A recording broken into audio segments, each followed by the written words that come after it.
Bien, bonjour à tous. Bon matin, c'est un anglicisme, mais j'aime ça dire ça, bon matin quand même. Avant de commencer, est-ce qu'il y en a qui ont fait le tour du CIAL des exposants ce matin? Oui.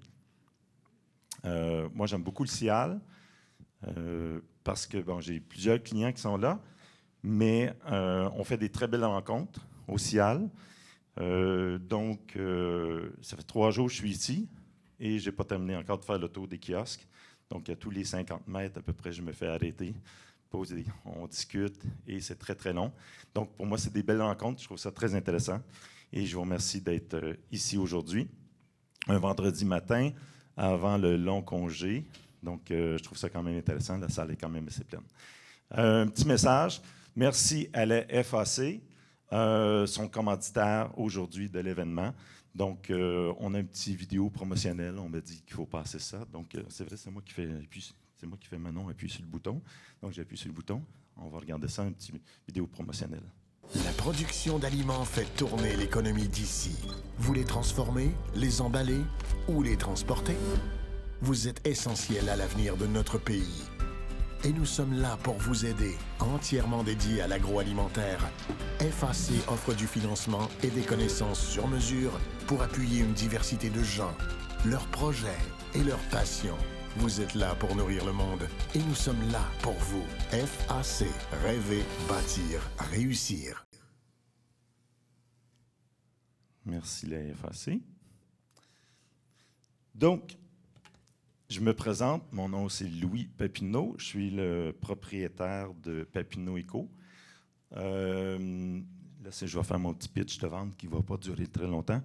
Qui on est, Papineau Eco? On est une firme, une agence expert conseil en emballage au Québec qui a pour mission d'aider les entreprises en transformation alimentaire au niveau de leur emballage. Donc, on intervient au niveau structural, donc la conception, le design. On intervient au niveau des choix des matériaux, on intervient au niveau des technologies d'emballage, des procédés, des équipements et bien sûr de l'éco-conception, donc mon petit dada que j'aime beaucoup. Donc, ce matin, je vais être avec vous j'ai 2 ateliers. Le premier atelier, je vous présente un peu l'éco-conception, une présentation rapide. Habituellement, ça dure 4 heures, mais je ne vais pas vous tenir 4 heures. On va faire ça en 30 minutes. Donc, ça va être un survol. Mais sinon, j'aime ça bien parler. Je parle beaucoup, donc c'est facile pour moi de parler d'éco-conception. On va faire ça court. Et le premier atelier. Le deuxième atelier, j'ai des invités qui vont venir ici avec moi sur place. On va faire un petit panel, discussion. Je leur pose des questions. Puis c'est des gens super intéressants que j'adore. Puis ils savent en plus que je les adore. Donc, ça a été facile de les convaincre. Donc, puis ils ont chacun leur expertise et ça va être très plaisant. En tout cas, j'espère que ça va être plaisant. C'est ce qu'on va essayer de faire. Donc, sans plus tarder, je vais commencer la présentation. Donc, le titre, c'est « L'emballage éco-responsable quand la perception prend le dessus sur la réalité, puis elle prend le dessus aussi sur mon nom. » Je viens de voir ça. Mais ce n'est pas tellement grave, ce n'est pas ça qui est important. Donc, pour comprendre c'est quoi l'éco-responsabilité, il faut comprendre avant tout c'est quoi le comportement du consommateur, un consommateur éco-responsable, avant de parler d'emballage. Donc, je vais vous présenter les 5 R du consommateur, donc le comportement éco-responsable du bon citoyen, ce que tout bon citoyen devrait avoir comme comportement au niveau éco-responsabilité. Vous avez sûrement entendu parler des 3 R, ça c'était très fameux il y a plusieurs années, ça a commencé comme ça. Après ça, on a eu les 4 R, ensuite les 3 RV, et on a eu les 5 R, puis moi je suis un petit fan des 5 R. Okay? Parce que les 3 RV, le dernier V, ça veut dire valorisation. Quand on parle aux consommateurs, valorisation, ils disent ils ne savent pas de quoi on parle. Okay? Donc, les 5 R, c'est plus concret pour les consommateurs, pour monsieur, madame, tout le monde. Donc, j'ai gardé les 5 R. Donc, on va parler des 5 R, que probablement plusieurs d'entre vous connaissent. Donc, on va commencer par refuser. Un bon citoyen, pour avoir un comportement éco-responsable, qu'est-ce qu'il va faire en premier? Il va refuser. Pierre-Yves McSwain dit « Est-ce que j'en ai vraiment besoin? » Évidemment, on est dans un contexte industriel, commercial, que si moi, demain matin, je dis j'arrête de consommer, probablement qu'on ne sera pas ici et le ciel n'existerait pas. Okay? Mais la planète, elle serait sauvée. Okay? Mais beaucoup de gens vont appliquer par ordre cette hiérarchie décisionnelle au niveau pour avoir un bon comportement éco-responsable. Donc, refuser. La deuxième, c'est réduire notre consommation. On réduit notre consommation de viande, hein, ça on l'a vu. Donc, ça fait du bien à la population, à l'environnement. Réutiliser. Donc, probablement, si je demande d'entre vous, sans le savoir, vous faites de l'éco-responsabilité parce que vos pots de yogourt, sûrement, il y a déjà eu une sauce à spaghetti qui est allée dans un pot de yogourt. Donc, ça, c'est de la réutilisation, sans le savoir. Donc, ça fait longtemps qu'on fait de la réutilisation. Et le quatrième R, qui est recyclé, évidemment, qui est mis de l'avant par le gouvernement, par Éco-entreprise Québec et Recycle Québec. On favorise le recyclage. Et en dernier, ROT, qui veut dire retour à la terre, composter. C'est la dernière chose qu'on devrait utiliser. Okay? Et c'est vraiment important de comprendre que c'est par ordre. Donc, pour avoir un bon comportement éco-responsable, un citoyen devrait suivre par ordre ces quatre directions-là. Évidemment, on a vu, quand on réduisait notre consommation, ça faisait du bien à la planète parce qu'il y a eu un événement dernièrement, ça s'appelait le COVID, si ma mémoire est bonne. Et puis, la planète, c'est beaucoup mieux sorti les gaz à effet de serre ont diminué. Ça a bien été. Donc, ça a été testé, les 5 R, ça a été fantastique. Donc, ça, c'est le comportement du bon citoyen. Donc, gardez en tête que vos clients, il y en a parmi vous qui sont distributeurs, manufacturiers, transformateurs, des gens en marketing peut-être. Gardez en tête que normalement, un bon citoyen, quelqu'un vraiment comme moi, il va essayer de commencer par refuser. Je refuse beaucoup dans ma vie. Je vais essayer de réduire, je vais réutiliser, je vais recycler et en dernier, je vais composter. Okay? Moi, je suis un bon citoyen. Loin d'être parfait, mais un bon citoyen. Okay? Donc, quand on est transformateur ou concepteur comme moi, je garde toujours ça en tête. Par contre, en éco-conception, quand on fait de l'éco-conception, dans ma pratique de tous les jours, je comprends ce que le consommateur devrait être, même si ce n'est pas nécessairement le cas, ce n'est pas ce qu'il fait, parce que souvent, le consommateur, vous avez vu que dans ma pratique de tous les jours, les gens viennent me voir et disent « Écoute, je veux avoir quelque chose de compostable, biodégradable. » Puis ils confondent biodégradable et compostable, pour eux, ils mélangent tout. Donc, je leur dis « Écoute, ce n'est pas nécessairement le choix numéro 1 que tu dois faire. Le choix numéro 1, c'est mets pas sur le marché ton produit. Déjà, ça va être mieux. » Puis je vous le dis, je leur dis ça, OK? Parce que la 25e boisson gazeuse sur le marché, je suis un peu tanné d'avoir des boissons gazeuses. Souvent, c'est voué à l'échec aussi, parce qu'il y en a trop sur le marché. Bon, ça, c'est mon petit côté refusé, OK? Mais je ne refuse jamais des clients. On essaie de faire le mieux, d'avoir un emballage le plus éco-responsable possible. Donc, en éco-conception, du point de vue du transformateur, du point de vue de l'entreprise, on doit tenir compte de 4 grands critères. Donc, je vais vous présenter les 4 grands critères pour être éco-responsable. Le premier critère, c'est l'approvisionnement. Donc, quand on conçoit un nouvel emballage, qu'on veut lancer un nouvel emballage, on va regarder l'approvisionnement. D'où provient nos matières premières, nos composantes, etc. Okay? Deuxième, c'est la conception optimisée. Ça, c'est mon rôle. Moi, je suis designer industriel. Ma formation à l'université, j'ai fait des études pour concevoir des produits. Je me suis spécialisé en emballage, je me suis spécialisé en emballage alimentaire. Donc, la conception, pour moi, est excessivement importante. Donc, on va regarder le dimensionnement du produit, la dimension, en bon français, le sizing. On va regarder l'emballage primaire, l'emballage secondaire, même la pelletisation, parce qu'on veut sauver beaucoup au niveau du transport. On va optimiser la pelletisation. Donc, tout ce qui est conception, la technologie, la façon qu'on va l'emballer, le type de matériaux, on va regarder la durée de vie, conservation. Donc, ça fait partie de la conception optimisée. Troisième grand critère, c'est gestion de fin de vie. Donc, qu'est-ce qui arrive avec le produit? On met quelque chose sur le marché, mais on sait qu'il y a une fin de vie. Il faut y penser à ça. Est-ce qu'il va être recyclé, composté, réutilisé, des choses comme ça. Et enfin, pour moi, le critère le plus important, c'est la communication. Ça, il y a une grosse lacune au niveau de la communication. On fait, nous, des audits dans des petites puis des grandes entreprises, des emballages actuels existants, de leur emballage, et on s'aperçoit que l'entreprise pensait qu'elle faisait mal, que c'était pas bien. Et moi, je leur dis, ben non, vous avez fait, on remet un bulletin, puis on leur dit, hey, vous avez bien réussi, vous avez eu 75 %, bravo, mais vous avez échoué sur beaucoup de points au niveau de la communication. Donc, on ne dit pas quoi faire en gestion de fin de vie, on ne dit pas aux clients, aux consommateurs, ben, qu'est-ce que vous deviez faire avec votre produit en gestion de fin de vie. On ne dit pas s'il y a du contenu recyclé, on n'identifie pas le matériel. Donc, la communication est très importante et il y a beaucoup, beaucoup de lacunes ici au Québec. Depuis 2022, en France, on identifie au niveau de la gestion de fin de vie quoi faire avec leur emballage.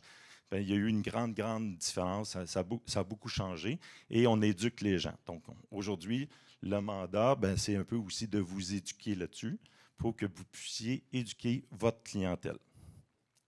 Donc, deux choses importantes à retenir ici, c'est qu'au niveau du comportement, pour l'entreprise d'avoir un comportement éco-responsable, on doit tenir compte des 4 grands critères d'éco-conception.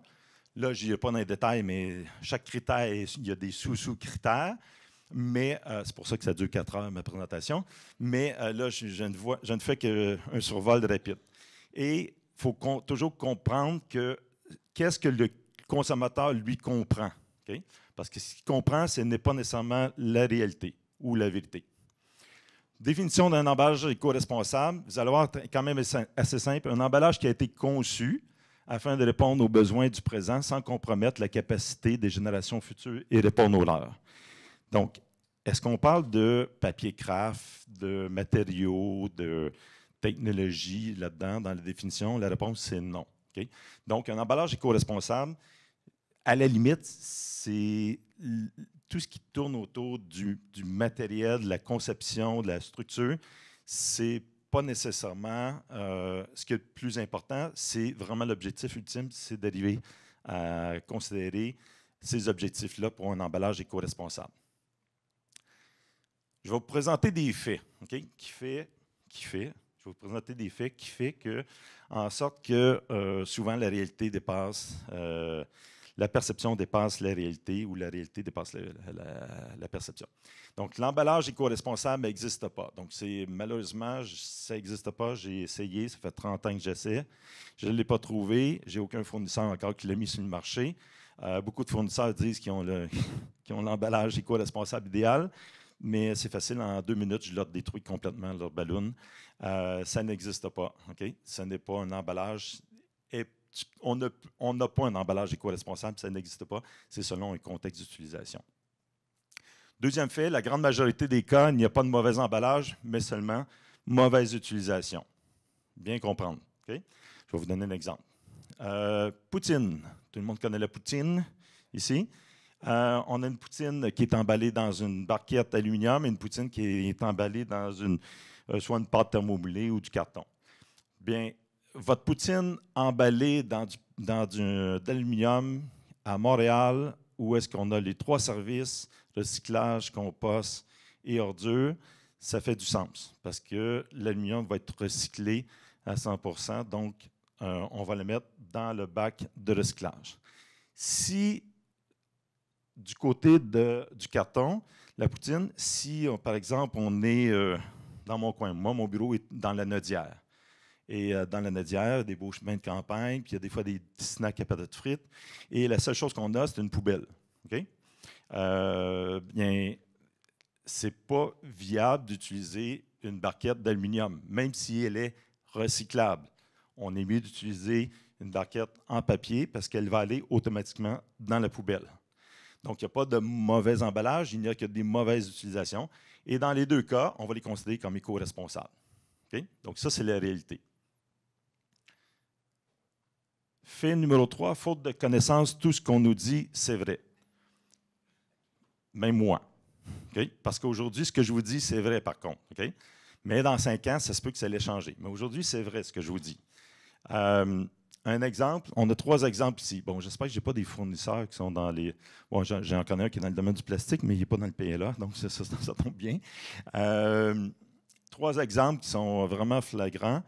Est-ce qu'il y en a qui connaissent les sacs oxo-biodégradables? Ou est-ce qu'il y en a qui ne connaissent pas les sacs oxo-biodégradables? Bon, une personne, c'est correct. Vous savez tous que, si vous le savez, vous savez tous que les sacs oxo-biodégradables, c'est la chose à bannir, à jeter aux poubelles immédiatement ou à mettre dans votre bac de recyclage immédiatement. Parce que ces sacs-là sont biodégradables, mais je vais vous apprendre dans la vie que tout est biodégradable. OK? C'est juste le temps. OK? Le terme, la définition biodégradable, scientifiquement, on parle 1 an à peu près, entre 6 mois et 1 an. Oxo-biodégradable, c'est tout simplement du polyéthylène dans lequel on a ajouté des additifs pour détruire les molécules puis séparer. Donc, si je prends une feuille de papier, je la coupe en 2, en 4, en 8, en 24, en 64, en 128, en 250 000 morceaux, il est toujours là, mon plastique. Là. Je dis une feuille de papier, une feuille de plastique, il est toujours là, il est juste plus petit dans la terre. Donc, les sacs oxo-biodégradables, ça serait à bannir. Mais malheureusement, au Québec, au Canada, il n'existe pas de loi là-dessus. Donc, on peut faire tout ce qu'on veut. Okay? Je peux même mettre le ruban de Mobius sur ce sac-là en disant c'est parfait, c'est recyclable, c'est n'importe quoi. Donc, ça, c'est la chose à éviter totalement. Donc, aujourd'hui, on commercialise encore. Donc, on vous fait croire parce qu'on a le mot biodégradable, on pense que c'est bon. Donc, ça, c'est à éviter. Ensuite, on a des stand-up pouch que vous avez sûrement vu avec du papier. C'est marqué 100% compostable. C'est le fun, il y avait des fournisseurs au CIAL, puis j'étais allé les voir, puis on a challengé un petit peu, je leur ai posé des questions, puis j'ai bien vu que je pense qu'eux aussi comprenaient que c'était beaucoup de marketing derrière. Un sac 100% compostable, il va dire oui, OK, on a même la certification ASTM 6400. Je dis oui, elle est belle cette norme-là, mais quand tu as un zip après ton sac, compostable, il faut que ça soit dégradé à l'intérieur de 90 jours, selon la norme. Vous mettrez votre sac-là dans 90 jours dans votre compost industriel ou domestique. Revenez dans 90 jours, vous allez voir, il va vous rester le zip, il va rester entre les mains. Okay? Il va être encore là. Dans le compost industriel, qui est la norme ASTM 6400, au Québec, on ne les prend pas, même si c'est marqué compostable. Là, au même titre que les barquettes en PLA, on ne les prend pas parce que c'est trop long, 90 jours pour les centres de traitement de compost. Donc, mais la perception des gens, parce que c'est marqué compostable, le consommateur, n'oubliez pas, je reviens aux 5 critères, eux, ils ne savent pas, ils n'ont pas trop d'indications, puis on vous dit, vous allez à un kiosque, puis il vous dit que c'est compostable, c'est fantastique, c'est un fournisseur, ça doit être vrai ce qu'il dit. Hein? Donc, même chose au niveau des PLA. Donc, puis ce qui est très drôle, ça c'est une petite anecdote, j'en ai beaucoup d'anecdotes, mais je sais que je vois le temps filer. Il y a quelques années, j'étais à un show de packaging, j'avais mon kiosque, puis à côté, j'avais une compagnie que je ne nommerai pas, le PLA était lancé, puis il dit « Ah, ça c'est l'avenir, le PLA, etc. » Puis les gens passaient à côté de moi, puis je leur disais « Ce qu'il vient de te dire, oublie ça, c'est pas nécessairement l'avenir, c'est pas vrai. » Mais moi, je présentais la réalité, alors que lui présentait la perception. Et malheureusement, c'est encore le cas. Mais ce même fournisseur-là, je l'ai vu, je ne le nommerai pas, il est en bas en ce moment, et le PLA il a presque disparu de son comptoir. Maintenant, c'est du PET recyclable qui vend.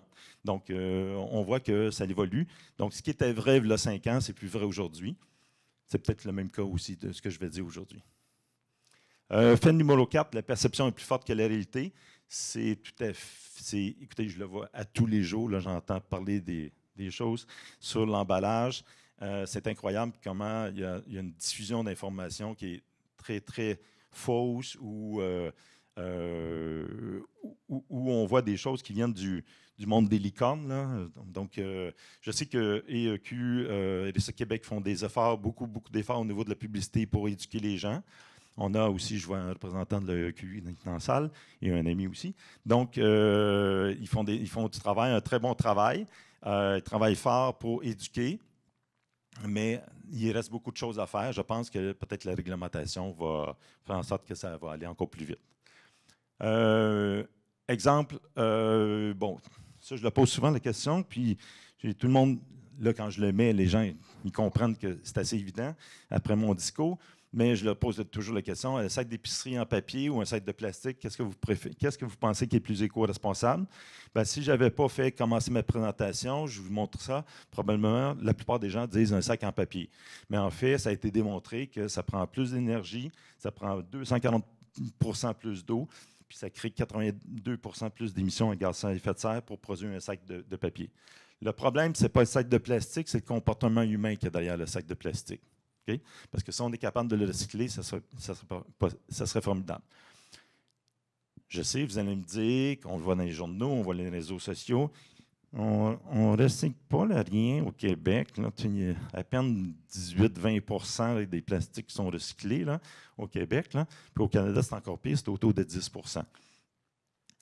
Je dis oui, mais c'est un peu comme il faut faire l'effort de mettre dans notre bac de recyclage parce qu'un jour, on va avoir la technologie.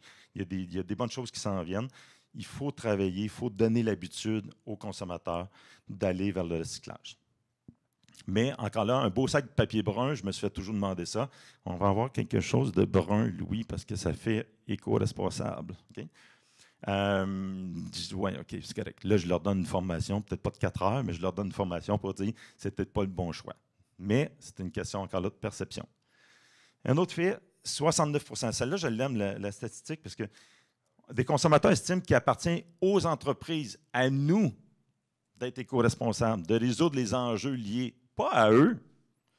Alors que je dis dans les 5 d'un comportement, la première chose, c'est refuser, réduire, réutiliser.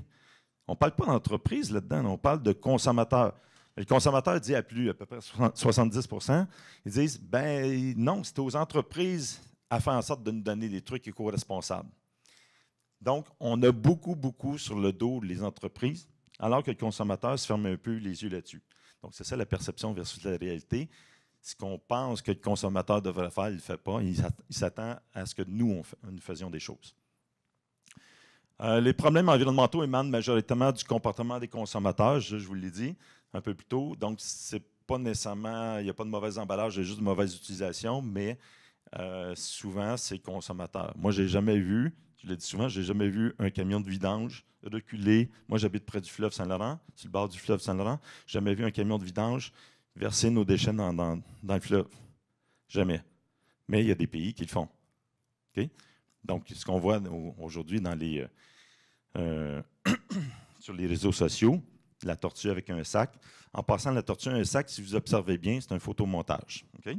Donc, c'est du Photoshop. Donc, ce n'est pas la réalité. Encore là, mais ça parle beaucoup. Ça montre que c'est dangereux, puis etc. Je ne nie pas ça, sauf que je n'ai pas vu le Canada ou le Québec jeter leurs ordures encore dans le fleuve ou dans les cours d'eau. Bon, qu'est-ce qui freine l'éco-conception? Bien évidemment, on a la perception de la réalité. Donc, ça, on n'a pas le choix. Puis ça, souvent, c'est dû à une mauvaise méconnaissance du consommateur. Donc, la méconnaissance du consommateur. On ne forme pas nos jeunes encore. Là. On commence à éduquer les jeunes à l'école, mais il reste encore beaucoup de travail à faire. Les mythes véhiculés, donc c'est très, très puissant. La désinformation avec nos chers réseaux sociaux. Et enfin, le lobbying aussi. Parce que, je ne sais pas si vous en rappelez, moi, je suis assez vieux, là, mais il y en a qui je vois des petites têtes grises, en tout cas, ou des gens avec de la teinture. Il y en a qui n'ont pas de cheveux non plus, donc c'est difficile à dire. À l'époque, on triait nos emballages. On avait un bac bleu avec des systèmes de tri. Et là, on s'est dit, écoute, on est fort au Québec.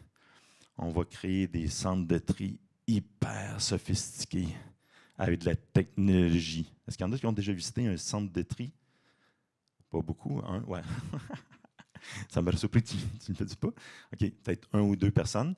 Bien, je vous invite, c'est super intéressant à aller visiter un centre de tri. Vous allez voir à quelle vitesse ça passe sur un convoyeur et vous allez vous comprendre pourquoi il n'y a pas grand-chose qui se recycle. OK? Il y a des efforts. Donc, la technologie, elle commence, mais pas tout à fait arrivée. Il y a des choses qui s'améliorent, mais comme je vous dis, c'est un geste. C'est comme la voiture électrique. Il y en a peut-être qui ont des véhicules électriques. Les véhicules électriques polluent plus aujourd'hui ou autant qu'un véhicule à essence. Sauf que si on ne change rien, on va demeurer dans l'essence, le pétrole, et on ne va pas s'en sortir, on va frapper un mur très rapidement. Donc, c'est un peu un passage obligé. Là, aujourd'hui, c'est les véhicules électriques, 400-500 km d'autonomie. Les batteries solides vont sortir, beaucoup moins polluantes, beaucoup plus facilement recyclables, 1000 km d'autonomie. Puis un jour, peut-être, ça va être l'hydrogène ou ça va être le nucléaire. Donc, on va finir par s'en sortir. Donc, c'est un passage obligé. Donc, au niveau du recyclage, c'est la même chose. Ce n'est pas parfait aujourd'hui. Je sais qu'Éco-entreprise Québec et Recycle Québec travaillent très fort pour améliorer les choses. Les gouvernements travaillent aussi très fort là-dessus. Pas assez vite à mon goût, mais travaillent quand même fort. Et il y a un petit peu de discordance entre le Québec et le Canada, ou entre le Canada et les provinces. Un jour, j'espère qu'ils vont s'entendre pour mettre de la réglementation qui va aider. Puis un peu, parce que le lobby est très, très fort au niveau du plastique. Je sais qu'il y a des entreprises de plastique ici, mais le plastique, c'est pas comme je dis, il n'y a pas de mauvais emballage, il n'y a pas de mauvais matériaux, il n'y a que des mauvaises utilisations. Ceux qui ont subi des remplacements de hanches, etc., sont bien chanceux d'avoir que le plastique existe encore parce qu'il y aurait beaucoup de gens qui auraient, au niveau médical, qui auraient des problèmes. Okay? La meilleure approche que je dis toujours à mes clients, il faut déterminer votre stratégie. Et déterminer une stratégie éco-responsable, ça ne se fait pas sur le bout de la table en une demi-heure. Okay? C'est un processus à long terme. Donc, il faut penser stratégie. Je parlais avec un de mes amis qui a implanté des emballages éco-responsables. Sa stratégie, ça a pris 3 ans parce qu'il a fallu changer la mentalité au sein même, c'est une grande entreprise, il a fallu changer la mentalité au sein même de l'entreprise. Parce que ça a beau partir d'en haut, la direction, mais il faut que ça aille en bas aux utilisateurs. C'est vraiment un grand cycle. Donc, il faut déterminer votre stratégie éco-responsable puis s'en aller tranquillement. C'est des petits gestes qui sont importants avant tout et non pas des gestes spectaculaires. Des fois, juste simplement communiquer, changer votre emballage graphique pour dire que vous avez réduit de 5 % votre emballage, c'est déjà un geste éco-responsable. Affichez vos choix, il ne faut pas avoir peur. Vous pouvez l'afficher en disant, moi, je vais plus vers la perception parce que vous voulez vendre, ou vous allez plus vers la réalité. Donc, si vous allez vers la réalité, vous allez afficher vos choix, mais vous allez expliquer vos choix aussi. Donc, vous allez faire de l'éducation. Et c'est là que c'est ce qui est le plus difficile, éduquer les gens. Pourquoi? Parce que combien de personnes ici, quand ils s'achètent un nouveau cellulaire, lisent le manuel d'instruction d'un cellulaire? Personne, hein? Imaginez, dans les emballages, c'est à peu près la même chose. On a environ 3-4 secondes pour prendre notre décision lorsqu'on fait un achat. Okay? Donc, les 3-4 secondes sont basées sur quoi? Essentiellement, la priorité, ce n'est pas l'éco-responsabilité, c'est le prix, c'est ce qu'il peut faire pour moi. Donc, j'achète une confiture de fraises. Je donne toujours l'exemple de Bonne Maman. Bonne Maman, c'est l'emballage le plus laid qu'il n'y a pas sur la Terre, mais c'est la confiture qui se vend le plus au monde. Okay? Pourquoi? Parce qu'elle est iconique. Le couvercle en carotté, tout le monde le reconnaît. Sinon, c'est une étiquette blanche en avant marquée confiture de fraises. Okay? Donc, ce n'est pas le graphique qui est important, c'est par ce que vous véhiculez puis par les efforts commerciaux que vous avez faits pour faire connaître votre produit. Au niveau de l'emballage, c'est la même chose. Il faut mettre des efforts, il faut mettre de l'éducation pour faire en sorte que les gens comprennent quelle est votre démarche. Okay? J'ai beaucoup de clients qui utilisent aujourd'hui des sacs qui ne sont ni recyclables ni compostables, mais il y a une propriété barrière excessivement importante pour que le produit dure plus longtemps. La conservation, parce que ça a été démontré hors de tout doute que le gaspillage alimentaire crée beaucoup plus de gaz à effet de serre que l'emballage lui-même. Donc, il ne faut pas voir un emballage parce qu'il est jetable, parce que dans l'éco-conception, un emballage qui va aux poubelles, c'est éco-responsable aussi, parce qu'on a sauvé, on a une vie plus longue. Mais ça, il faut l'expliquer aux gens. Okay? Et c'est la partie la plus difficile, à mon avis. Il me reste 14 secondes. C'est juste parfait. Jamais fait aussi vite en peu de temps. OK? Je vous remercie. J'espère que ça a été vraiment juste un survol, vraiment un survol.